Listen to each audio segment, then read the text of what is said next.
ரஞ்சித் ஒரு துணி துவைக்கும் இயந்திரத்தை 16,950 வாங்குகிறார். மேலும் அதன் போக்குவரத்து செலவுக்காக 1,050 செலுத்துகிறார். அதன் பிறகு அவர் 19,250 19,250 விற்கிறாருங்க. லாபம் நஷ்டம் சதவீதம் கேட்கிறாங்க. 16,950 வாங்கினாரு.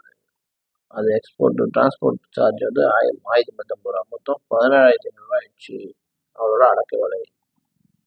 ஆனால் சேல்ஸ் வந்து 19,250 போகிறாரு.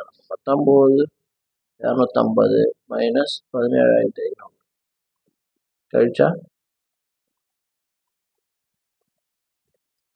17,500 18,000 இதில் ஒரு 500 இருக்கு. அப்போ 1,250 இருக்குது. அப்போ 1,250 ரூபா இருக்கு லாபம். அந்த 1,250 ரூபா 17,500 பர்சன்டேஜ் ஒரிஜினலாக கழிச்சுக்கலாம். 10% வந்துச்சு ஒரு லாபம். ஆனால் அது நம்ம எப்படி எடுத்து போடலாம் பார்த்தீங்கன்னா, லாபம் பர்சன்டேஜ் எப்படி பண்ணலாம்?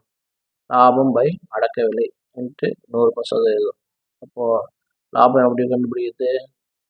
விற்ற விலையிலேருந்து வாங்கின விலை அடக்க விலை கழிச்சிடணும். 19,250 17,500 கழிச்சா ஆல்ரெடி நம்ம கழிச்சோம் 17,750. என்ன போட்டோம்? அடக்க விலை. அடக்க விலை என்னது? மொத்த அடக்க விலை 17,500. 17,500 இன்ட்டு 100. அப்போ 3 ஜீரோ போட்டு 2 ஜீரோ கேன்சல் பண்ணுறோம். 1,250 வச்சுருவோம். 2 ஜீரோ இங்கே கேன்சல் ஆகிடும். 175 10 முறை 10%. ஓகேவா?